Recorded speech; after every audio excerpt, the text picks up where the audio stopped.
What's up, World Report family? Your boy C-Dub here. Auburn football fails to end Alabama's streak in the Iron Bowl.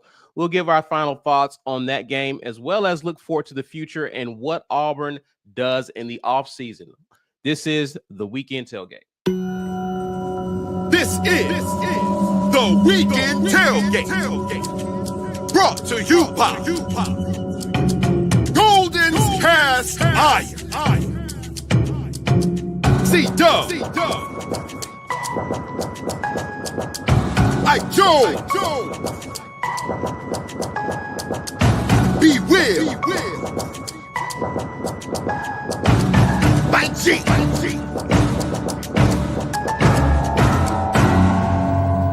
You are now listening to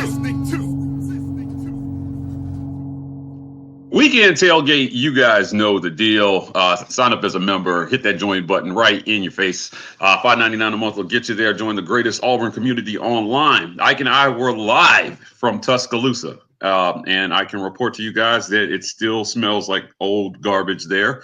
But we survived. And that's in great part thanks to our community. So join the War Report community. Also want to thank our title sponsor, Golden's Cast Iron. Visit goldenscastiron.com/WR and use code Get Your Weight Up for 15% off your weights and code TWR for $65 off fire pits and Kamado grills. I have the the Kamado grill. I got this for my dad for Father's Day, and he loves it. So we're creating lots of family memories. B-Will has the fire pit, and you guys already know the deal. We do have Fireside with the War Report around that very fire pit. You can give the gift to the War Report by hitting that gifted membership button. We appreciate our community for doing that. This is a great program that YouTube has started. You guys have taken great advantage of it.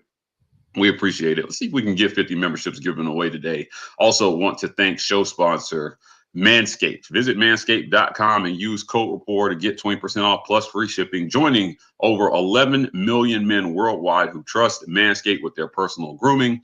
We're sophisticated men in a sophisticated world, so we don't use the same razor for our balls in our face. It's just uncivilized. Well, Manscaped has you covered with lots of great products there to help you separate the two. Again, manscaped.com. Use code REPORT for 20% off plus free shipping. And last but certainly not least, want to thank our friends at the Rogue Shop. Visit rogueshop.com and use code REPORT to get 15% off your Rogue Shop order. Pain, sleep, stress, anxiety, whatever ails you in life, the Rogue Shop has you covered. Our guy Richard has been a long-time sponsor of the War Report. We appreciate him for the great work he's doing with our community. Go visit him and let him know that the War Report sent you. I am joined by Ike Jones and Mike G, who were in Tuscaloosa covering the game. Gentlemen. That was a bit rough, but I want to know your thoughts. I'll start with you, Ike. Your thoughts on the game, what you saw, what you hoped to have saw but didn't see. Like, just give it to me. What you got? Yeah, I mean, overall, let me start with the good. Defense balled out. They gave up 28 points, but they had short fields for a lot of the game. They had a couple, like that first drive out of the half was terrible. Like that was probably one of the worst defensive drives they had this entire season. Second half, yeah. That first drive out of that half was just not good. They didn't play well on that drive at all. I don't think Alabama had a single play that didn't have positive yards on that drive. But outside of that, I think the defense played well for the vast majority of the game. Forced 4 turnovers in a game where you force 4 turnovers and you only score 14 points. That's criminal. So the defense played well enough again, I think, for Auburn to have won this game.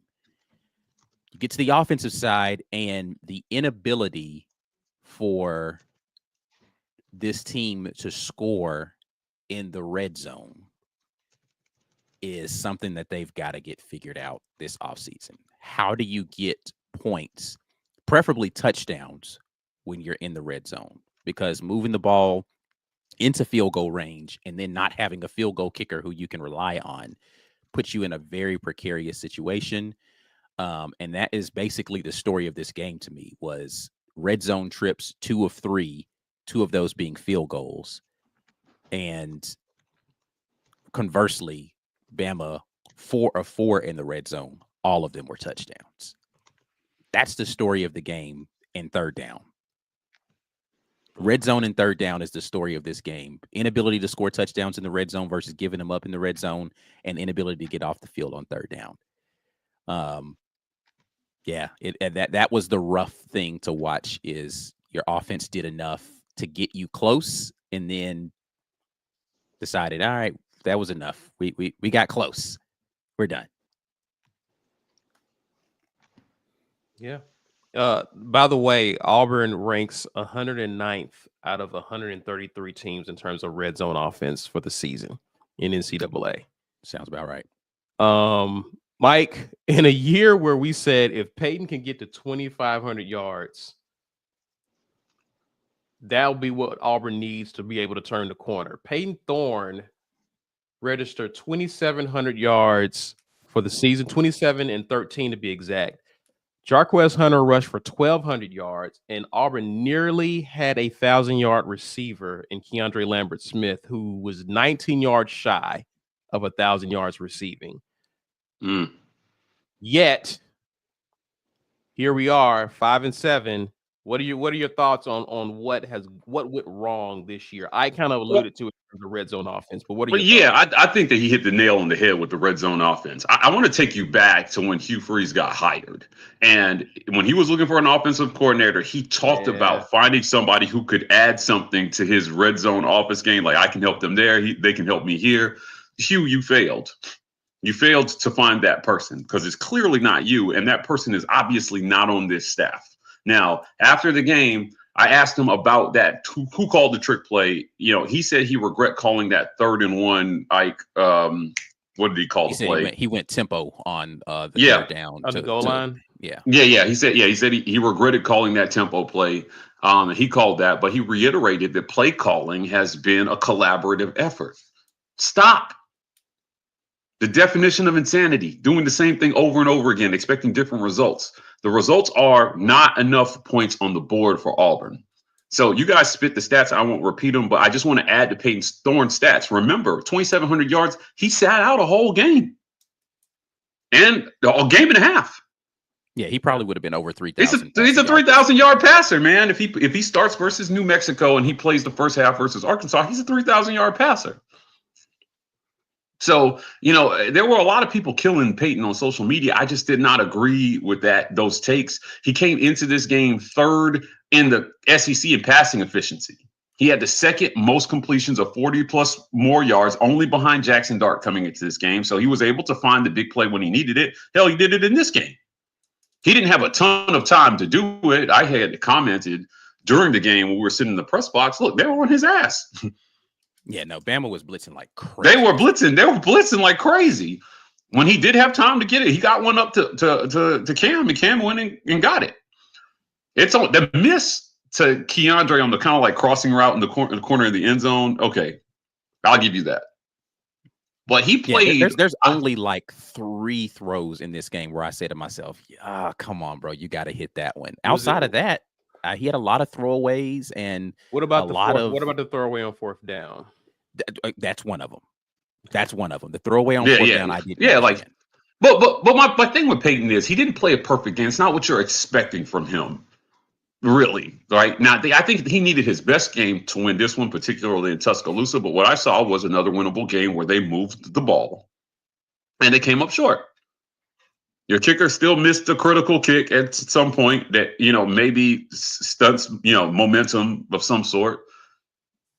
I know. I mean, a lot of people. There's some people are back and forth over Tanner Burns. I just think with what looked like Oscar Chapman's regression this season, plus not having a kicker who can make routine kicks after Alex McPherson, everything on special teams needs to be looked at.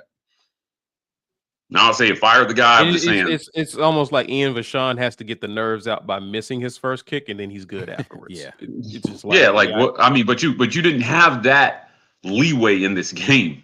Missed kicks are not a luxury for a team that struggles to score in the red zone. But if Auburn wasn't scoring outside the red zone, they weren't going to score. Like missing KLS isn't a luxury you can have in that type of situation. Like you've got to hit those. Yeah. You just don't like missed opportunities in this game. in Tuscaloosa was just not what this team could afford, in particular with the way the season was going. What they needed to do to win this game, they needed to jump out to a lead in the first half and hold on for dear life. That's what we're hoping for. And they moved the ball. Defensively, my thought is, good God, if you had told me before the game, Auburn would serve up 4 turnovers on Alabama and only have in one Tuscaloosa. yourself. Right. Well, I'm not counting the garbage time interception at the end. Yeah. Right. Yeah. But and that Jarquez interception was late. I mean, they had 4 turnovers before they had committed one, and they were losing by 2 scores at that point. Right. So, you know, the turnovers that Auburn committed after that, like, that had nothing to do with Bama being up 2 scores on them. They were already up 2 scores. Correct. It maybe kept you from coming back, but I have these players again. I find myself in a familiar situation with these players that I found with last year's squad, and that it just feels like they deserved a little better. I know the question was asked in the post game about recruiting, but God damn it, Hugh Freeze, your team has not they're still suffering in the locker room. Pass on the recruiting question. Yes, everybody knows we need to recruit, guys. I appreciate the question, but, like, you know, this was some of these guys' last games, which he did say. Just leave out the recruiting part, man. Pass on that question. I knew somebody was going to ask him. I wish he would have just punted on that one and just said, look, man, this was a disappointing season. And to his credit, again, he did say, I know nobody wants to hear this right now. So, you know, part of the offseason, man, get Q in some media training classes or something, man. Let me ask you this, Mike. And I asked this question in the post game. Given the issues, I mean, there are positives in terms of offensive improvement. This offense statistically improved this year in year 2. That's not debatable. They absolutely improved this year. They improved. However, you win by scoring points, which seem to be hard to come by in critical games. Is there a change in staff? We hinted at the fact that Nix was being considered for Southern Miss job. Obviously, Southern Miss has a lot to say in that. But do you foresee any changes after year 2 to the offensive staff to address or correct some of the red zone woes? I mean, essentially it's a question about play calling, right? Yeah. Who's going to call plays, and are they going to hire somebody that he feels comfortable 100% turning play calling over to, and not being in this, like, bro, either take it over or hire somebody you trust to take it over. Right. But the cold collapse, we all call play here and there. You get a play, I get a play, he gets a play. No. I said it yesterday. That experiment. That experiment, you need to leave that experiment in Tuscaloosa. Yeah, I don't want to hear those words come out of Hugh Freeze's mouth again. Like, you know, everybody calls plays. Because in critical moments, and I want to say this. I'm gonna be careful with my words. We can't say for sure. Not even for sure. We just can't say. But, like, it's not working, and it needs to be looked at. And I think it comes back to him at the end of the day, right? Whether he's calling it or not, you set up this situation where you insert yourself into the play calling. And what I meant by we're not sure is the flow of the play calling during the game. We don't know every play Ken Austin called or Derek Nix called or Hugh Freeze called. Right. We know the couple that Hugh admitted to calling. But from what I understand, and from the conversations that we've had, at the times where the head coach has inserted himself, it has been not advantageous to the flow of the game based on how the game was planned and what everybody thought they were going to do. So either take it over or give it up. Just stop inserting yourself at critical moments, because it's at those moments where I feel like Auburn has the biggest failures. Hmm. You practice something, you roll with it. If you want to insert something into the game plan late in the process, I don't think this is a good idea, and I have not talked to many people who thinks that that's a good idea. And that's where we find ourselves. This is why I come back to coaching. This is about Hugh Freeze. So, the players, look, man, this wasn't about whether Auburn could win a championship this year or not. This was about the difference between, I initially had this floor at 6-6. They had a chance to hit that. I had the ceiling at 7-5, which is what everybody was in an uproar about. But to be clear, I did not think they had 7-5 talent. I thought they had 8 to 9 wins worth of talent. And I think in retrospect, nobody would really argue with me. Look at the numbers. Keandre Lambert-Smith came up like 20-something yards short of 1,000 yards? 19 yards. 19 yards short of 1,000 yards season. Jarquez, 1,200 yards on the season. Peyton Thorne, he wasn't even getting the ball a lot. I think the leading rusher ahead of him is Tennessee, and dude was getting carries. Jarquez wasn't getting those types of carries. He was at least 50 carries ahead of Jarquez. Yes. Dylan Sampson was at least 50 carries ahead of Jarquez. So statistically, they did some good things. But the problem is, in this league, everybody else is trying to do good things. There's a coach on the other side of the field, and he's trying to get his guys to win as well, too. And to me, what the season boiled down to was our coaches versus their coaches week after week. And our coaches lost.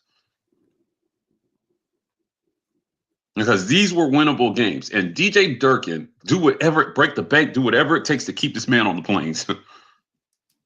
I know DeMarcus Riddick did a lot of talking. And we had a funny moment in the press box.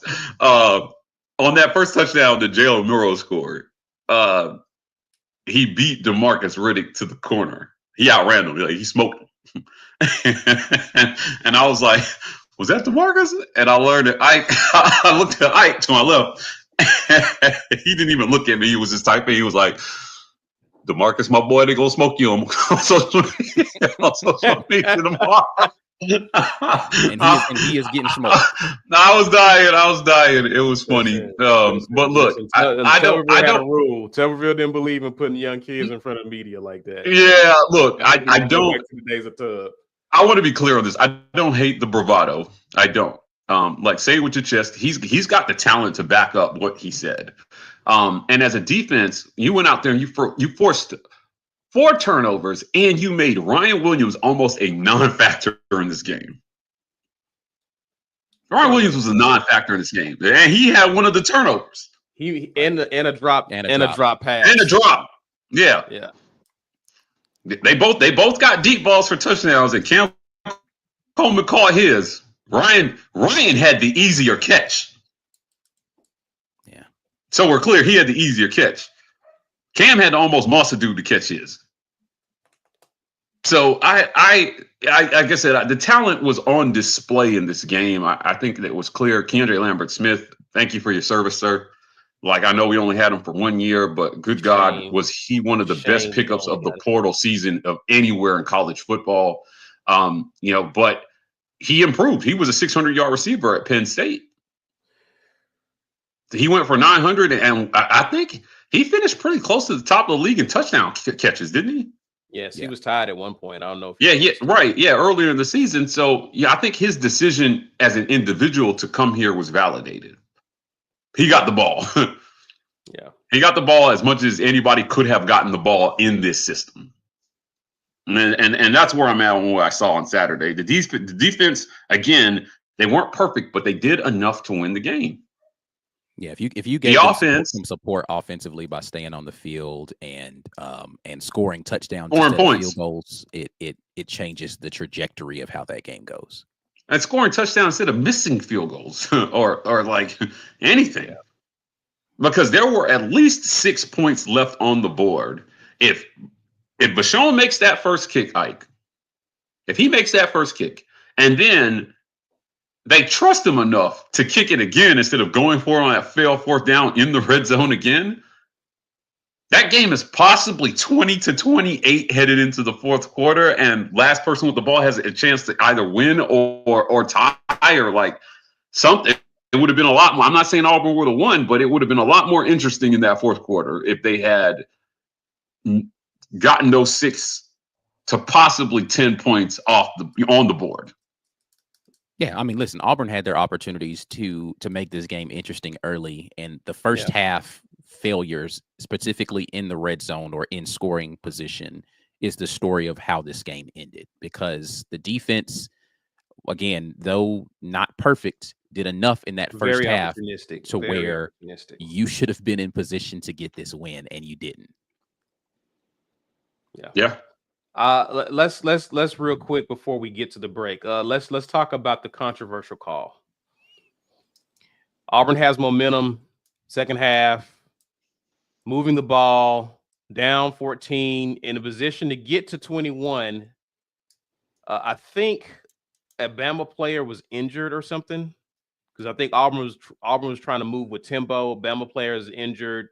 They call a timeout. Auburn comes back after the timeout, calls a trick play, pass to Jarquez. Jarquez throws a pick, kills the momentum.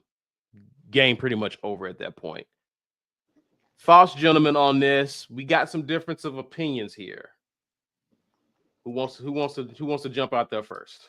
Yeah, mine is simple. Just call anything else. That's it. Right? Like, just call anything else right there. We've seen this play out before. Every time they have tried a trick play at critical moments in the game, it has failed miserably. We've seen that. Your definition of fail, because they trick themselves into thinking it'll work. So, so depending on what you define failure, I get what you're saying, but yeah, I mean, actually hilarious. Yeah, and so the players have failed to execute those plays. So I have questions about, like, man, listen, man, how much work did you put into that? Like, because it just feels like time after time. Was it the Vanderbilt game where they were doing something and then they called like some kind of trick play to Malcolm Simmons? Chad, help me out. I forgot the game. It was Malcolm Simmons. Yeah, and it was like, what are you guys doing? Like, why? Every single time they do this, I'm like, why? Why there? You are outthinking yourself. You're moving the ball. Your quarterback is doing the best he can. Your receivers are making play. Jarquez, he was getting tough yards. It was hard. They weren't giving up a ton on the ground. I know everybody was screaming during the game. Just hand the ball to Jarquez. They like, this is one of the few times where I agree with Huford. They weren't giving that up. Yeah. Bama was sold out against the run, and they were doing well. Peyton Thorne pulled it a couple times and did what he could with his legs, and the numbers looked good early because Peyton was adding some dynamic to the run game to help take some heat off Jarquez. Yeah. But it wasn't not working at that point, and that's the timing of this trick play of the trick plays in general is always what I have an issue with. It's always at critical junctures, and you have not executed them well all year. Point me to a trick play Auburn has run this year that we were like, "Ooh, man, great call." This staff does not have an affinity for calling trick plays at the right time. They don't. So that's my issue with it. Is the execution. They haven't been able to execute them all year. Yeah. You're trying to, again, doing the same thing over and over again, thinking, oh, then maybe after the 10th time we do it, they'll get it. No, it's a wrap on trick plays this season. Yeah, I don't hate the call. I know everybody else hates it. I don't hate it. But here's my question to everyone who's like, oh my God, trick plays. And you kind of went into it is, do we just not like trick plays in general, or do we not like them when they don't work? I don't like them when this staff calls them because they have not proven they know when to call them, and they've not proven that they can coach it. When's a good time to call a trick play? I don't know.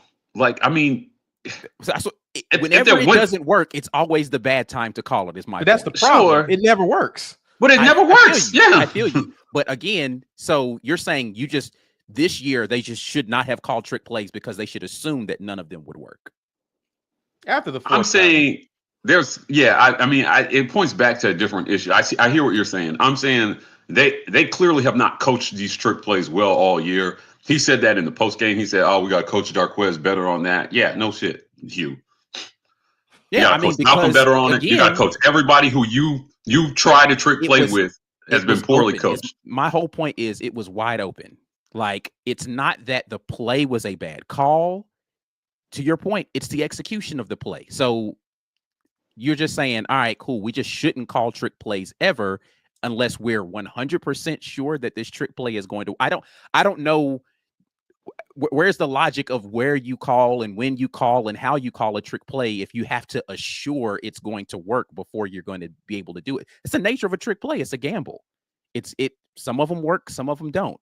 The play was KLS was so open, and the check down that's available to him, which is Peyton Thorne, was so open.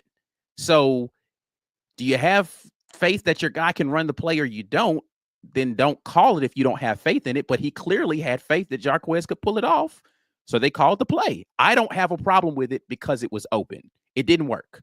But I don't have an issue with the play being called or the play. The play call was actually really good because the idea was to get the defense to move all over to the left side of the field because they're thinking, oh, they're going to get the quick throw to Jarquez, which they've done tons of times. In fact, when they lined up in the formation, I was like, oh, this is going to be the quick throw to Jarquez out here to the left. I was thinking it. The Bama defense was thinking it. Everybody in the stadium was thinking they're going to throw this ball to Jarquez. They threw it to Jarquez, and KLS was wide open. The issue is the deep safety is the only person that didn't bite. And what Coach Free said in the postgame is if he sees the deep safety, he's supposed to throw the screen back to Peyton Thorne on that. And Peyton Thorne was open on it. The play worked. And everything in the design, everything worked except for the decision by Jarquez Hunter of where to throw the football. That happens on literally every play. We can talk about throws where Peyton Thorne, oh, man, you weren't supposed to throw that right there. That's not a trick play. It happens, man. So I don't have an issue with it. It happens a lot to this team. That's all I'm saying. I'm like, where are the examples of that working this year at all? And then particularly in the final game, you're going in and have an example of a trick play working before you can call another trick. Yeah, I mean, you have to have examples of your players being able to understand the concept. And because he said it himself after the game, we got to coach Jarquez better. Like, you got to coach everybody better on these trick plays because not one has come close to even look. You got to coach everybody better on red zone execution. You got to coach everybody better on kicking field goals better. You got to coach everybody. Yeah, but there's a difference. There's a difference between calling a trick play in the flow of the game when you've got some momentum and you've got a chance and you're doing something that you haven't been able to do all year. It's been Murphy's Law on trick plays all year long. Before we, I'm curious. If this coaching staff had to get to a place where they had to simplify the offense, where does trick plays fall into that part? If you're not getting the basic stuff right in this offense, that actually is all the more reason to call a trick play when the basic stuff isn't working and you have to generate offense some other kind of way. When you're in the red zone repeatedly and it's not working, then you have to do something outside of what you normally do in order to generate offense. But what happens if it don't work? To call a trick play. But what happens if it doesn't? Again, then we're having this conversation because it didn't work. To where that's worked, because it's like that's not working. I can't point it to where, but point me to where Auburn was good in the red zone doing non-trick plays. Yeah, well, I mean, they weren't in the red zone when they were running that trick play, but I get your point. I'm saying they were way far out of the red zone where they've had success, and I don't think that if you were in the red zone, I agree with you. Like if they were in the red zone, they called trick play there because they had been failing in the red zone, sure. But you were like what on the 35, 40-yard line? Yeah. When he you were threw outside that, of the red zone. Asking him to throw a 40-yard pass to Keandre Lambert-Smith, like I mean, point. He had two options on that play. He chose. Sure. He made the bad decision there. Yeah, again, like I said, I'm not gonna nitpick the trick play thing because again, it was open. So if it just wasn't open and like the play should have worked, but I don't know what Jarquez's arm strength is or what he's capable of throwing in what situations. I have never seen Jarquez. I've only seen him throw the ball twice, and one of them was a touchdown to Coy Moore in the LSU game. I think it was that he threw that. I can't remember. No, it wasn't LSU. It was Western Kentucky. I think he threw a touchdown in that game because it was definitely during the time when Caddy was coaching. So I think it was Western Kentucky threw a touchdown. So again, I'm not going to be mad at the trick play that didn't work because that's the risk you take with trick plays. I understand anybody being upset in that moment but again, that's kind of revision. That's playing the result and saying, oh, it didn't work. It was a bad call. Had it worked, everybody be like, oh my God, what an amazing call. I can't believe they decided to do that in that situation. That's the risk you take with trick. Again, that's the risk you take with a trick play. That's true. Yeah, but I guess again, subjectively speaking, for this team though, I think why most people hate the call is because you failed at it all year, and then you do it again on the road. If it had worked and it failed, if you had failed 50 times and it worked in that moment, nobody hates that call. Yeah, but that's beside my point. My point is that because it failed, everybody's looking back to the fact that you did this again. You have repeated history again. Every trick play this season had worked and it failed in that moment. Everyone. Then you're probably not getting killed as bad. If he had executed trick plays all year and they tried it there and it didn't work, no, he's not getting killed like this. I disagree with that. He's not getting killed like this. That might change your opinion. You are wrong if you don't think he gets killed in this game for not having that trick play work. There's somebody that will kill him. I don't think the backlash. A lot. Yeah. There's somebody on every side of this, right? Like I just don't think that it's not. I don't think it's as bad if they had been doing it all year and it had been working. Like, I think the fact that they just hadn't worked, it was bad, man. It was bad, and it points to the larger issue of the flow of play calling and who's making what calls and when. And so, like I said, I know we're talking about the specific play, and I agree with Ike's point on it was open. It was open. Like, but is there such play? The thing is a good call at a bad time, or like, flow of the game, right? Like I did not like that call right there. If there had been, I think there was a better time for a trick play call than when they called it. And I don't think that this staff has had a good feel all year for when to call other plays other than trick plays. It stings a little bit extra on the trick play when you have an offense that moved the ball the whole first half, but they were coming up short. And it would have been different to see them get down in the red zone and try that than to try that from where they tried it. Like that seemed like I know it was open, but that seemed like a really difficult throw for Jarquez. Again, like you said, there was a secondary option, but you haven't coached him well enough on it if he did not take the check down. So, and I don't think any of these guys were very well coached on these trick plays. But from what I understand on how things have been interjected into the game plan at times, that makes me extra frustrated that they tried that there, because it feels like another example of we practice this and then you just want to try this at this time, and it's got a low percentage of being complete because it may have been open, but we haven't practiced it enough. Yeah.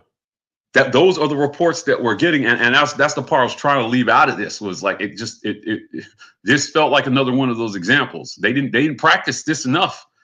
It was a good call in the sense that the guy was open, but low percentage chance of executing it because you put that in at an odd time and you had not practiced it enough, and then you get in front of the media and say the guy who was supposed to make the 40-yard throw moving sideways across his body to the end zone wasn't coached well enough. Okay. All right, guys, listen, let's we're gonna move forward and talk the future. After we get to the break. You are watching the Weekend Tailgate. Please be sure to share this video, get other people's thoughts on whether or not that was a good call or not. We want to hear from y'all in the comments. Hit the comments section. Let us know. Think about that one. Smash the like button and please subscribe if you are new to the channel. We're going to pay some bills. Get to your comments because a lot of y'all have given some great comments, super chats. We'll get to those after the break. This edition of the War Report is brought to you by our generous sponsors. The Opelika Rage Room in Opelika, Alabama. The Rage Room is a place where anger and stress find their ultimate release. Call or text 334-777-6688 to set up a session today, or check them out online at opelikaRageroom.com. Golden's Cast Iron. Whether you work out, grill out, or chill out, you deserve the best life possible, and Golden's Cast Iron is here to provide the tools to help you do it. Check them out at goldenscastiron.com. Big shout out to our title sponsor, Golden's Cast Iron. Also, big shout out to our friends at Joy Mode. Look, frustrating day on Saturday. If you got home and you wanted to take out your frustration in a different kind of way, Joy Mode has you covered. Visit tryjoymode.com and use code REPORT for 20% off plus free shipping. Imagine a supplement like your favorite greens pack that you can put in 6 to 8 ounces of water 45 minutes before it's time to make the magic happen, and bam. Joy Mode has you covered. Again, tryjoymode.com. Use code REPORT to get 20% off plus free shipping. And after you're done with all that activity, if you're hungry, visit our friends at Los Amigos Mexican restaurant in Opelika, Alabama. If you're in the Auburn, Opelika area and you're looking for some great Mexican food, you can visit them at 1220 Fox Run Ave, Suite 200 in Opelika, Alabama. Everyone goes in here. It's a great place to watch the game. I know football season is over for Auburn football, likely no bowl game, but basketball season is in full gear, and Auburn's men's basketball is off to a great start. So if you want to catch them play and get something great to eat, visit Los Amigos restaurant, again, at 1220 Fox Run Ave, Suite 200 in Opelika, Alabama. And if that's not your particular taste and you're looking for some fine dining, visit our friends at Vintage 2298 Restaurant and Butcher Shop. You can find them at 2298 East University Drive in Auburn, Alabama. They're serving up some of the best stuff you'll ever eat there. They've got a kind of a seasonal menu, guys. And I've eaten there a number of times. We take a lot of our one-on-one interviews to Vintage, and they do a great job over there. Our guy, Chef Randall Baldwin, again, making it happen. Vintage 2298 Restaurant and Butcher Shop. All right, guys, let's get to the comments here.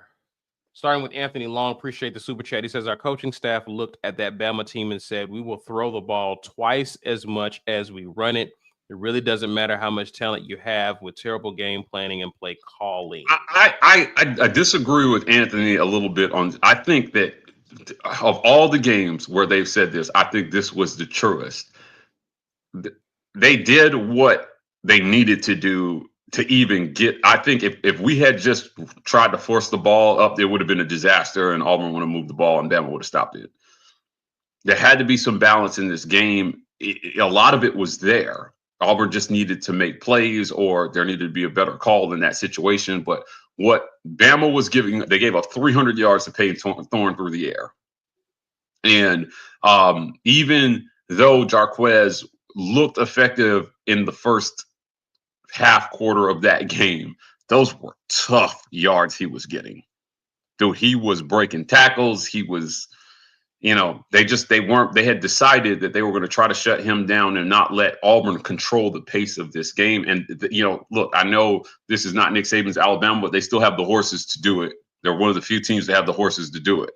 So I probably have some thoughts on this, but we kind of knew that this was going to be a storyline after the game. People were like, why didn't we just give it to Jarquez more? It wasn't going. I'm telling you, it wasn't going to work. It had, to me, the bigger issue with the offense was the way the offensive line was blocking against the blitzes. Like, it just turn around and hand the ball off a bunch. The way that Bama clearly got the message in that Oklahoma game that they were soft against the run.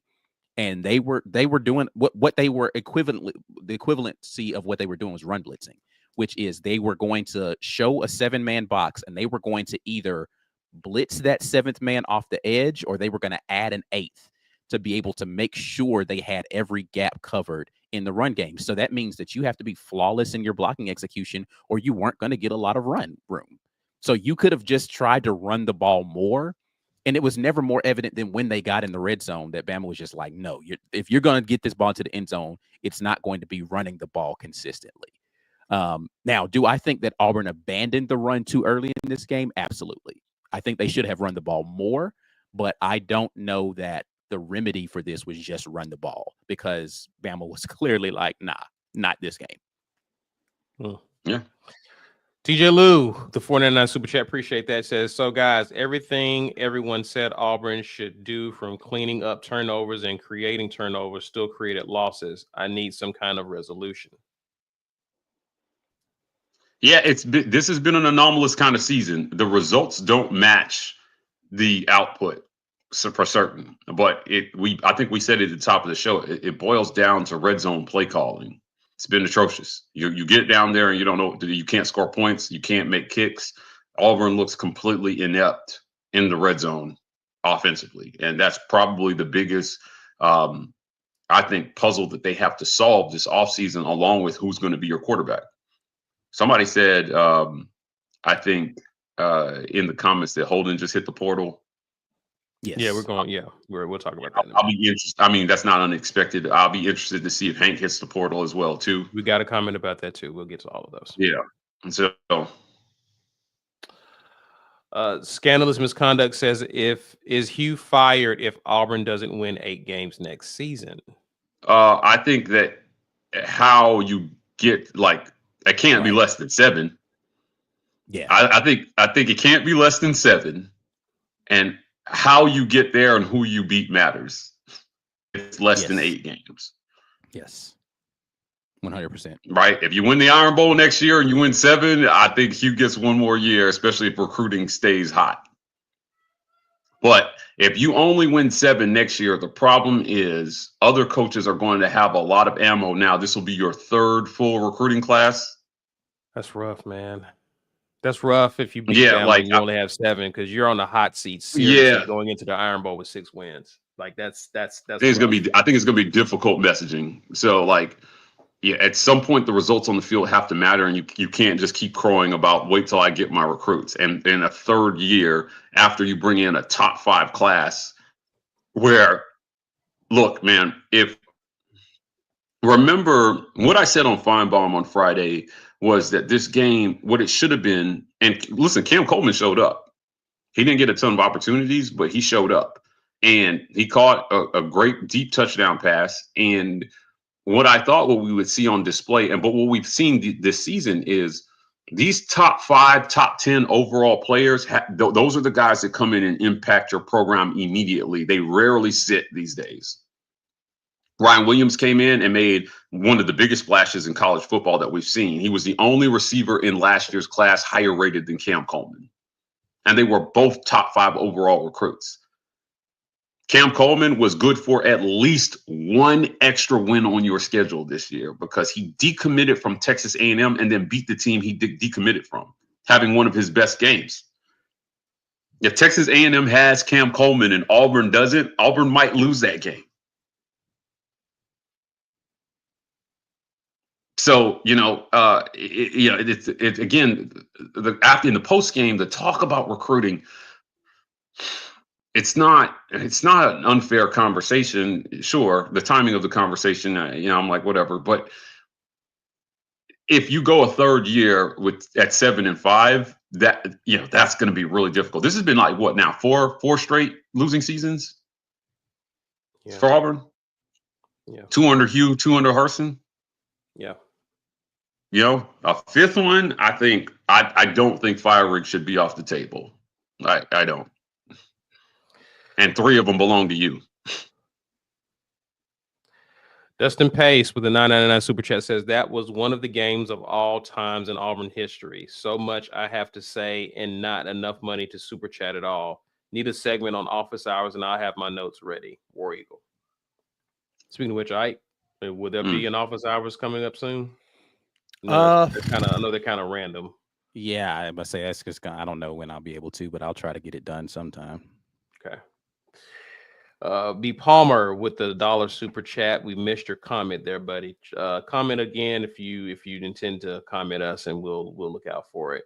Darius Lee says the coaches failed the players this year. This team has too much talent for it to be wasted like it was this season. All right. Yeah. I saved some of these last two just to segue into kind of what the future kind of holds for Auburn. Yeah. Sorry, guys. I wasn't looking at my phone, but I actually did get a text from Holden Gurner's camp about 25 minutes ago saying that he was hitting the portal. Yeah, it's all over. It's all over social media. Yeah. Like he they wanted to let me know directly, but yeah. This is what Exclusive TV just super chatted us. Holden wishing him best of luck. TJ Lou comes in right behind him and says Holden and Hank said they're entering the portal. Exclusive TV comes right back. Hank is too. Hank just hit the portal too. Lord have mercy. But again, are we surprised? I'm not surprised at this. No. We saw this coming again. The pivot back to Peyton Thorne and the insistence on sticking with him throughout the rest of the season pretty much told Hank Brown and Holden Gurner everything they needed to know. I screamed this at the top of my lungs after they did not give Hank at least the entire Arkansas game to either succeed or fail. I thought it was a disservice to that young man to pull him at halftime and not let's see if he can bounce back. And Hugh Freeze's answer was, I've seen this enough to know where that's going. Okay. Right. I don't have a problem with them going back to Peyton, but just do it after the Arkansas. You lost anyway. Right. Do it after the Arkansas game. Or don't bench Peyton to begin with. I'm gonna save this other super chat and we'll jump back to that. Well, because we're now on the subject of guys entering the portal. I expect more on the offensive side of the ball, but I just want to know, what are you guys' thoughts about the transfer portal? Obviously, this coaching staff has a lot of work to do, particularly in the QB room for the transfer portal. Interesting to see who this coaching staff will go after, because obviously we already knew Peyton Thorne was done.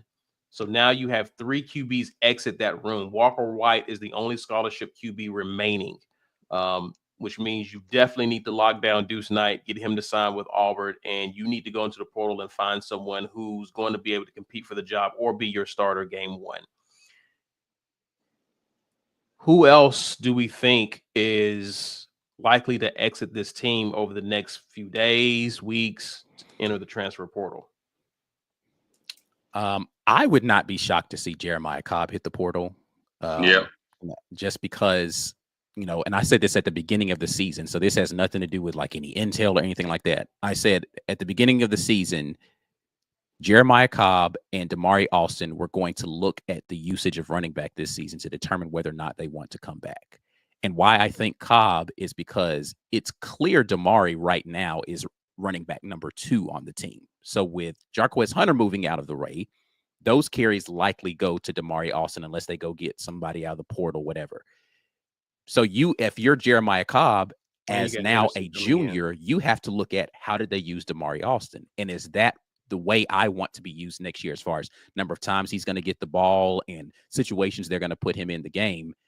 And you have to say to yourself, probably not.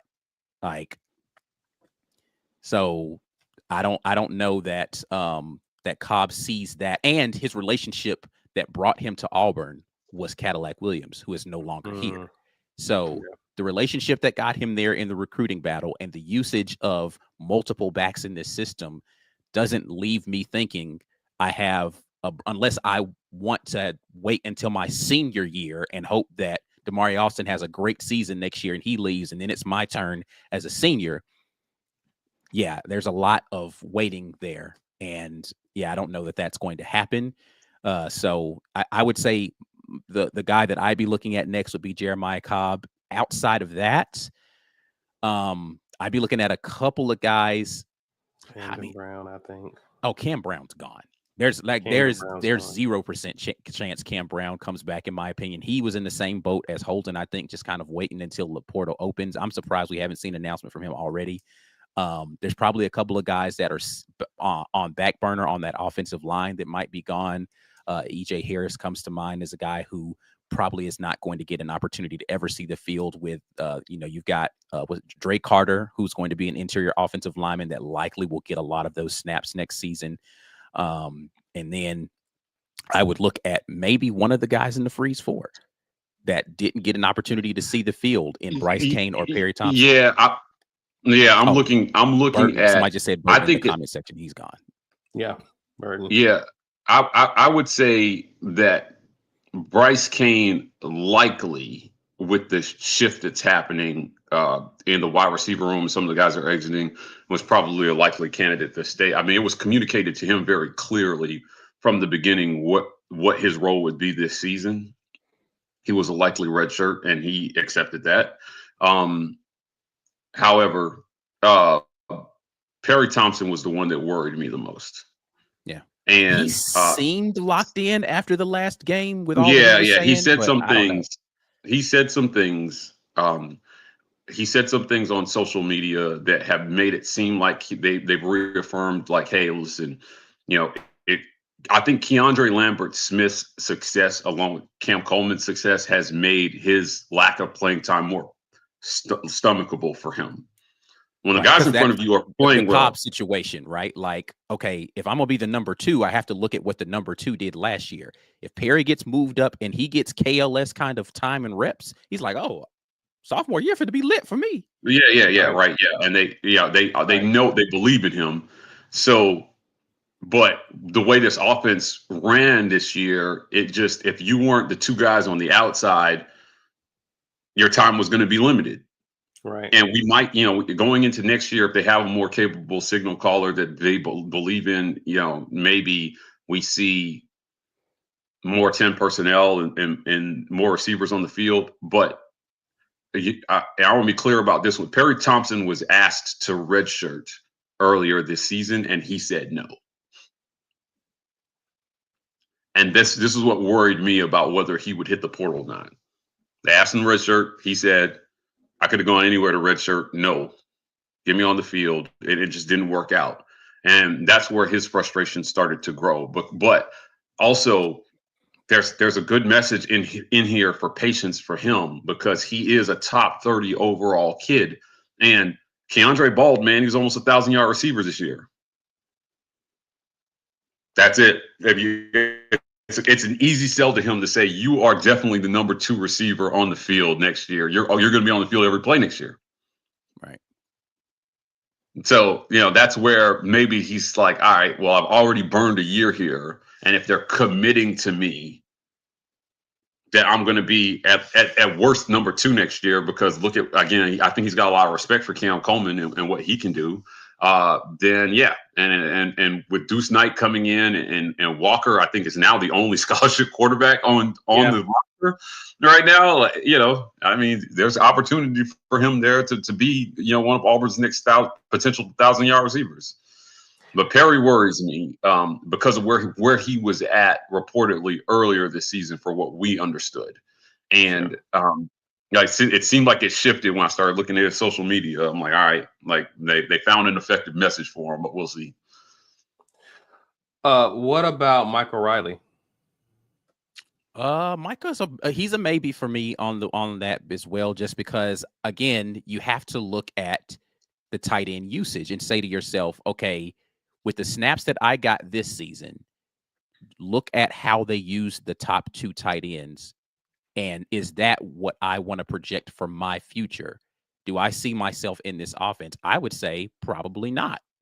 And so I don't know what the sales pitch to Michael Riley is to keep him here, right? Like, you didn't use the tight end very much, and you're saying, well, Valdo's going to be out of the way. You're going to get some more reps, but you barely use Valdo this year. So are you going to use me more than you did a guy who you thought was a great receiving target? And I don't know. So I'd find it difficult to think that he's going to stay. But it depends on what his prospects are out there as well. If I were advising Mike O'Reilly, I'd tell him to have some people put some feelers out before I jumped in the portal, so I know where my landing spot was. Because if you don't want to end up just sitting out there and then you end up at some school where you're not going to play it anyway. So Yeah. I go back and I've got a good relationship there. And I can tell you that there definitely maybe has been some frustration where he's fallen on the depth chart behind guys who don't contribute much offensively. But I think what Ike said is the most important. Look at how Valdo was a clear number one, and look at how they used him in this system. If Right. you can't envision yourself in that spot, saying I'm okay with Valdo type production when he was the clear guy, unless they're explaining to you exactly how they're going to use the tight ends more effectively next season, then I would strongly consider my options. When you look over on the defensive side of the ball, is there any? I mean, a lot of guys played. Durkin played a lot of guys defensively, so guys were able to see the field and have some success. Are there anyone from a depth standpoint you may see leaving? So one person comes to mind for me, but I just want to hear you guys' thoughts. I'm thinking Robert Woodyard. That's someone who I'm thinking about. He doesn't though. I hope he does. I think I Robert hope Woodyard not is, either. But see, again, so what I would say to Robert Woodyard is, you played this season, and it was clear that there were guys in front of you who were not going to be here at all. Like, all of them are seniors and graduating. So you're the next guy, and you have to look at how they use those guys and say, oh, I can 100% see myself being used in that way. He's a guy who makes a ton of sense to stay because he got reps this season when there were already clear guys in front of him. So he's going to get those kind of reps. Robert Woodyard should stay. But, again, I can't tell that young man what to do with his life. The guys who I would look at and say, I don't know that there's a path towards the field for you, are guys like DJ Reed, right? Who this is now going to be his third season coming up. And they've got a hellified defensive line class coming in, and guys that were in last year's defensive line class that didn't play a lot this season that they're going to want to get more reps this year. I don't know how DJ Reed sees the field, even though because he's going to be a D tackle, right? And the D tackle is loaded. They got plenty of D tackles that they can rotate in. So I don't know or defensive end, I don't know where he sees reps in that situation, because he's not going to be able to get moved outside as a pass rusher. He's not big enough to play at a nose tackle. So DJ Reed is a guy I would look at and say, I don't know where the path to playing time is for you. Guys like Terrence Love, I'm not sure where the path to more playing time for Terrence Love is, because he's playing at a safety position that's going to be loaded next season. There's going to be a lot of guys that they can rotate it in and play that safety position. So, Caleb Wooden's going to be out of here. Keontae Scott's going to be out of here, but you still got other guys that are young that are playing that position a lot more, that played in front of you, right? Sylvester Smith, if Sylvester Smith doesn't leave, then I don't know where Terrence Love sees the field. So those would be the two guys top of mind for me as potentially leaving. And I mean, some of the snaps here. Laquan Robinson didn't get a lot of snaps this year. See, like Laquan's a guy who they might be moving down to play more of a linebacker role in the box kind of thing. So there's snaps for him there. Yeah. Gage Keys didn't get a lot of snaps. Gage Keys is out of here. He basically was out of here halfway Terrence through the Love season. had 15 snaps on the season.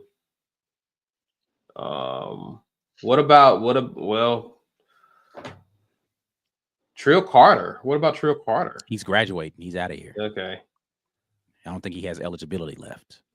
That's a name I didn't hear a lot of. TJ Lou just said JC Hart. JC Hart's another guy. 22 snaps. I'm not sure how JC Hart sees the field. You're going to get Tyler Scott back from injury. You're going to get Champ Anthony back from injury. You still are going to have Crawford and Kay and Lee if neither one of those guys decides to jump ship. So your starting corners are there, and your backup corners are already on the team, and you've got like 3 or 4 corners that are coming in this class that are coming in as freshmen.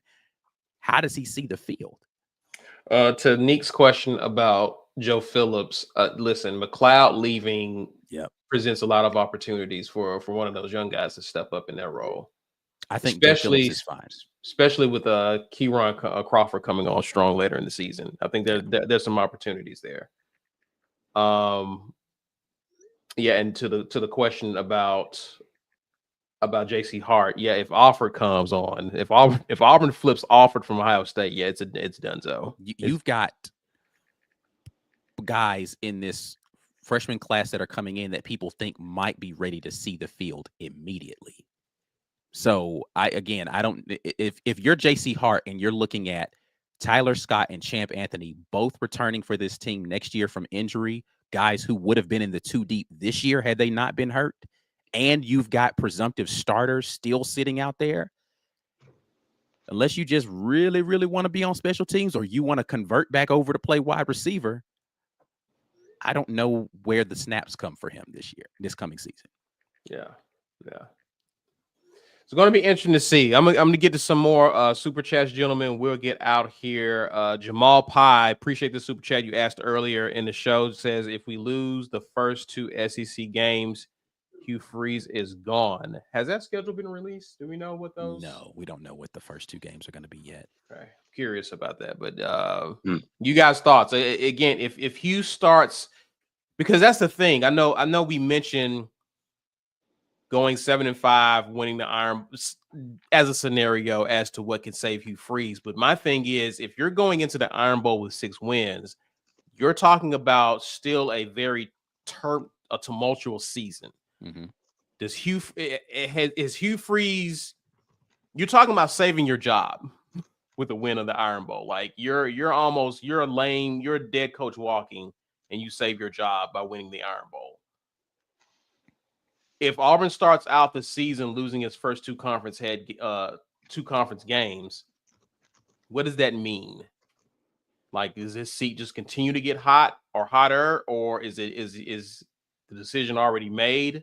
What are you guys' thoughts on that? I don't know. I mean, if the first 2 losses are to teams that you are predicted to beat, like, I just don't know who those games are going to be. I think it's going to depend on who those games are. It's clearly not going to be Bama or Georgia that early in the season. Right. So losing those first 2, let's just kind of make it an equivalency of this season, right? That would be equivalent to this year losing to Arkansas and Oklahoma, who both ended up being an okay team and a bad team. Yeah. 2 games you should have won. I don't know that you can go into that. That would likely mean that depending on how the Baylor game goes, which is supposed to be the opening game next year, you're either 2-2 or 1-3 to start the season. That's going to be rough with all the talent that you have coming in. And I think part of this has to do with kind of where the quarterback situation is starting the season and what contributes to those losses. If it's clear the coaching isn't getting you there type stuff, then maybe they do look at it and say, hey, I don't know if you got the sauce, my boy. Like, thank you for all these great recruits, and we'll get somebody who can coach them up now. Like, you loaded the grocery cart, we'll get a new chef.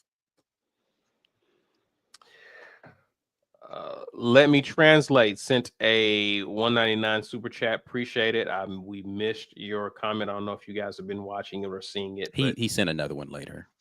Okay. Chat. I see it.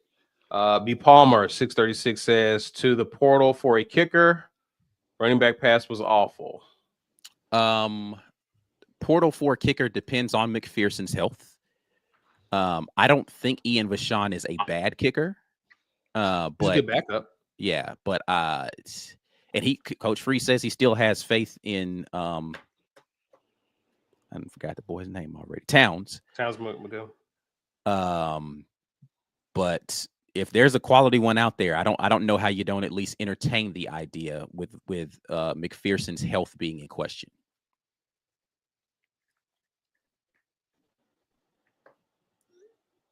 Yeah.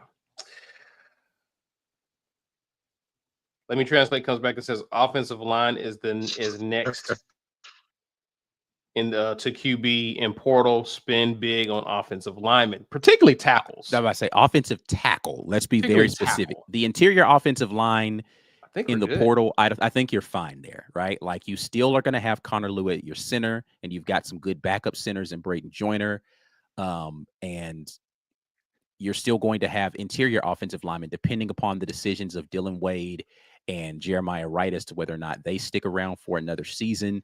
But you still got some quality guys. I already mentioned Dre Carter in there, right? Like, you've got some guys on the interior. It's the tackle position that Tyler Johnson clearly just wasn't ready this year. And so the question is does he take the next step? You swung and missed on Percy Lewis this year in the at the offensive tackle spot. You need 2 or 3 tackles, and you just lost one of the freshmen that were supposed to be committed to you in Tavares Dice that flipped his commitment recently. So now you still got another one in, I think Broderick Scholl is the other tackle that's on there. But like, are you going to play a true freshman at tackle? You need to go get 1 or 2 tackles in the portal. So quarterback, offensive tackle are 1, 2, and 3, really, because you need probably 1 on each side for tackle in priority out there in the portal. Guys, I've got some breaking news here. I'm getting ready to tweet this out. Mike O'Reilly has decided he's going to hit the portal. Okay, not a surprise. Right. Yeah, Mike is hitting the portal. Also, I confirmed with Hank Brown that he has not entered the portal, and his decision, like, he's not made a decision to hit the portal. And I'm quoting him directly. He said, "Any reports saying that I've hit the portal are false." My boy. All right. Okay. All right. So we have 2 QBs at the. And I asked him, "Can I quote you on this?" And he said, "Yes, that would be great. Thank you." Okay. All right. Thanks, Mike G. Let's see here. What do we have? Lawrence Robinson says, "Shoot, if we lose to Baylor on opening week, we'll have problems." How did Baylor finish this year? I have not paid any attention to Baylor, but I don't think any of you guys have either. So curious about that. D. McRae says, "Will Durkin leave for a head coaching job?" I know, Mike G, you talked about making sure to keep DJ Durkin a happy man on Auburn. Listen, man, break the bank, bro. Like, there's no reason that you need to go into season number 3 having to get another defensive coordinator when this guy's been so good for you this year. But listen, Auburn brass, Hugh Freeze, do whatever. If you got to take a pay cut and give Durkin a portion of your salary, my boy, you need to keep DJ Durkin happy at Auburn. Yeah, agreed. No ifs, ands, or buts about it. Agreed. DJ Durkin needs to be the defensive coordinator at Auburn next season. Agreed. He is the reason you got the wins you got. Could have been much worse with a less than stellar defensive coordinator. Chris with the comment, member for 20 months. Thank you, sir. He says, "What about Sam Jackson at quarterback? What about him?" If you want to have him in the quarterback room as an additional guy so that you can have the requisite number for spring, but Sam Jackson should not be the starting quarterback at Auburn next season. No. I'm good on that. Actually, I don't even think he should be Wildcat quarterback. I'm done with Wildcat too. Mercy says KLS only needed 19 more yards to reach 1,000. Yeah, we had talked about that earlier, Mercy. I wish they could have gotten him one more catch for like 20 yards in that game yesterday.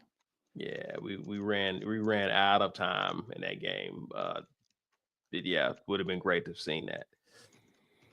All right, gentlemen. Mike, unless you, I think you're getting your tweet out. Well, Mike, yeah. Well, hold on. They're flying in here. I've got players texting. Everybody is trying to set the record straight. You follow us on Twitter at the War Report. We're gonna at Ike Jones, at Mike Gibbs. We're gonna get all this straight today. It's yeah, right there you go. We're gonna get all this straight today. But I think there are a lot of very premature reports out there about players in the portal, and so they're texting us now, trying to set the record straight on where they're actually at. All right. Any closing thoughts before we get out of here, man? Going to be an interesting next week and a half between signing day and portal opening. So buckle up, folks. Yeah, indeed. Mike G, you want to give some announcements before we get out of here, sir? Yeah. Look, man. Thanks everybody for joining us. I forgot. Signing day.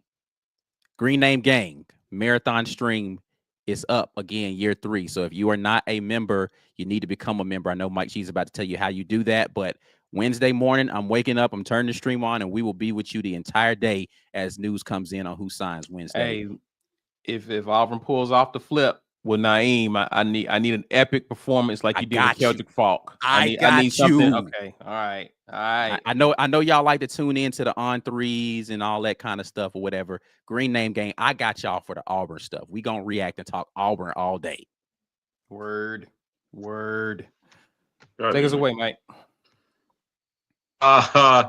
Yeah, guys. Look, man. You guys know the deal. We need you to become a member. Looks like it's going to be a very interesting all season. You can hit that join button and join the Green Name Gang as a reference. There it goes. It's coming up. $5.99 will get you there. We appreciate our community for doing that. Also, you can. Oh, did we lose him? Yeah, pick up where he left off. Mike. You can get Mike G some better internet if you get us in this membership money up the way it needs to be. You can also gift a membership to someone if you already part of Green Name Gang. Again, I got y'all. We will be doing way more basketball stuff now that the season is getting going over there. So you guys make sure that you tap in with the basketball stuff. Make sure that you go and visit the folks over at Vintage 2298. They got the good eats over there, as well as if you want to put something on your own grill, you can go to the butcher shop, which is right next door. Tell them the folks at the War Report sent you over there. And, you know, maybe you don't want to do the big slab of beef, the steak, blah, blah, blah. You can hit up the folks over at Los Amigos Mexican restaurant and get you a little refried beans, you know what I'm saying, some tacos, something like that. And it's a great place to go watch the game. Maybe you want to go watch the Duke game Wednesday. That's a good place to go pull up Mexican food plus Auburn going and handling business in Cameron Indoor Stadium. A great combination. So make sure that you tap in with those folks over there and tap in with the folks in the network. Auburn Express, Uptempo Podcast, College Loop, Just a Sec Pod, all there for you. A lot of great stuff that we need to be doing over there. Just a Sec Pod, retrospectives on the season and all that kind of stuff. So make sure y'all tap in. My guy Dustin over there holding it down at Just a Sec. And before we get out of here, please be sure to share this video, especially if you enjoyed the conversation. Give your thoughts, weigh in on what we discussed. You can find us at the War Report. Use the hashtag there. I mentioned that you need to smash that like button on your way out of here. Please subscribe if you're new to the channel. At the War Report on X and Instagram. We're also on TikTok at TW Report. That's it for now, guys, but we will definitely keep you posted as news unfold, recruiting news, portal news. It's going to be a very busy few days as we enter into the off season. Till then, enjoy the rest of your weekend. And as always, where you go.